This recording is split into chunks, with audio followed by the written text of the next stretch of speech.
Halo adik-adik, apa kabar hari ini? Gimana tadi game time-nya, seru kan? Nah, sekarang saatnya kita mendengarkan firman Tuhan. Tapi sebelum itu kita berdoa dulu ya. Semuanya lipat tangannya, tutup matanya. Tuhan Yesus, terima kasih untuk pagi hari ini.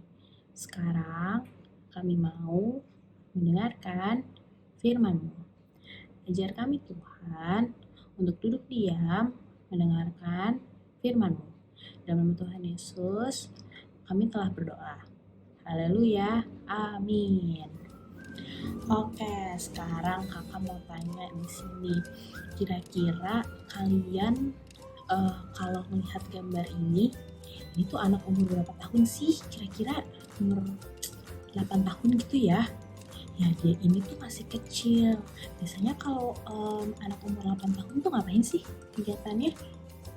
Pastinya sekolah ya, main, belajar, atau bantuin mama papa kalau dimintain tolong. Nah, tapi ada satu anak yang berumur 8 tahun, dia itu jadi raja. Nah, ada yang penasaran nggak? Anak umur 8 tahun ini dia udah jadi raja. Kita dengerin ya ceritanya. Nah, kali ini kakak akan bercerita soal seorang anak yang baru berumur 8 tahun tapi dia sudah menjadi raja. Namanya Raja Yosia. Raja Yosia berumur 8 tahun waktu ia diangkat menjadi raja. Tapi walaupun Yosia masih sangat kecil, Yosia tidak jahat dan tidak nakal. Yosia taat kepada Tuhan. Yosia mengasihi Tuhan. Yosia melakukan yang benar buat Tuhan. Yosia tidak ikut-ikutan menyembah patung. Yosia hanya menyembah Tuhan. Kira-kira Tuhan senang tidak kalau ada anak-anak yang taat dan mengasihi Tuhan seperti Yosia? Tentu Tuhan senang sekali. Siapa di sini yang juga sudah taat dan mengasihi Tuhan?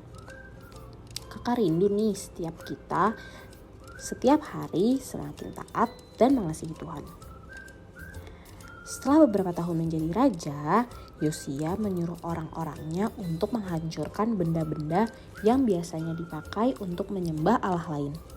Patung, hias-hiasan, meja-meja, pokoknya semua yang dipakai untuk menyembah Allah lain harus dihancurkan. Yosia hanya percaya kepada Allah, hanya Allah yang layak untuk dipuji dan disembah. Yosia tidak mau menyembah patung-patung. Yosia tahu hanya Allah yang layak dipuji dan bisa mendengar doa-doa kita. Maka dari itu, Yosia menyuruh orang-orang untuk menghancurkan semua benda-benda dan patung-patung itu. Yosia rindu seluruh rakyatnya juga hanya menyembah dan memuji Allah. Tidak berhenti sampai situ. Suatu hari, Yosia menyuruh orang untuk memperbaiki rumah Tuhan. Bagian gedung yang sudah rusak diperbaiki. Hiasan-hiasan yang sudah rusak juga diganti. Pokoknya Yosia mau rumah Tuhan jadi indah kembali, supaya bisa dipakai untuk beribadah kepada Tuhan. Yosia rindu seluruh rakyatnya datang ke rumah Tuhan untuk mencari Tuhan dan sungguh-sungguh menyembah Tuhan. Nah, waktu orang-orang ini memperbaiki rumah Tuhan, mereka menemukan sesuatu yang sangat berharga. Mereka semua kaget. Mereka menemukan kitab Taurat Tuhan. Kitab Taurat itu apa? Kitab Taurat itu seperti Alkitab, bukunya Tuhan. Isinya firman Tuhan diberikan oleh Allah langsung untuk umatnya. Isinya sangat penting, seperti Alkitab kita ini. Kalau tidak ada Alkitab ini, kita tidak bisa tahu isi hati Tuhan. Tapi waktu itu buku Tuhan ini hilang. Mungkin terselip di antara bangunan rumah Tuhan yang rusak. Dan kini buku Tuhan ditemukan kembali. Orang yang sudah dipilih Tuhan membacakannya untuk Yosia. Yosia sedih sekali saat mendengar isi buku Tuhan. Yosia sedih sekali karena ternyata selama ini Tuhan sangat tidak senang dengan apa yang bangsanya lakukan. Tuhan marah, Tuhan membenci bangsanya, bahkan Tuhan mau menghukum bangsa Yosia. Wah, Tuhan marah. Tuhan bisa marah. Tuhan bisa marah. Tuhan membenci dosa. Tuhan itu kudus. Dia tidak bisa dekat-dekat dengan dosa.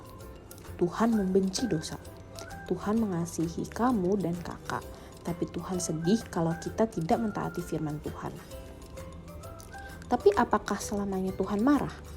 Apakah Tuhan terus-terusan membenci Yosia dan bangsanya? Oh, ada kabar baik. Tuhan tidak terus-terus marah. Tuhan juga tidak terus-terusan marah kalau kita berbuat dosa. Tuhan berkata kepada Yosia, Tuhan mengampuni Yosia dan bangsanya. Tuhan mengasihi Yosia dan bangsanya, dan Tuhan tidak akan menghukum mereka karena mereka sekarang sudah hidup mengasihi Tuhan lagi. Sama seperti kamu dan kakak, kita tidak akan dihukum, kita tidak jadi dihukum. Oke, itu dia cerita hari ini. Nah, sekarang saatnya kita ayat hafalan. Siapa di sini sudah hafal ayat hafalan? Kita hafalin bareng-bareng lagi ya. Semuanya siapin Alkitabnya. Oke, 1, 2, 3. Mazmur 100 ayat 4.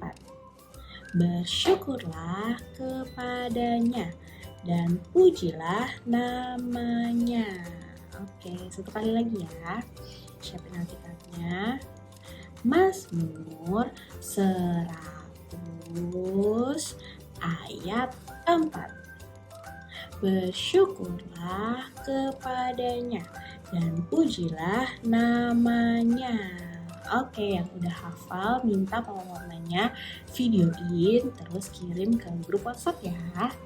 Nah, kita udah selesai untuk ibadah hari ini. Sekarang kita berdoa ya. Semuanya lipat tangannya, tutup matanya. Tuhan Yesus, terima kasih untuk firman-Mu hari ini. Sekarang kami tahu Tuhan, kalau Engkau selalu mengampuni segala dosa kami. Maafkan kami Tuhan, kalau kami sering melakukan kesalahan. Terima kasih Tuhan untuk anugerah-Mu kepada kami. Sekarang kami mau kembali ke aktivitas kami masing-masing. Bimbing kami Tuhan sepanjang hari ini. Dalam nama Tuhan Yesus, kami telah berdoa. Haleluya. Amin. Oke, sampai jumpa minggu depan. Bye-bye.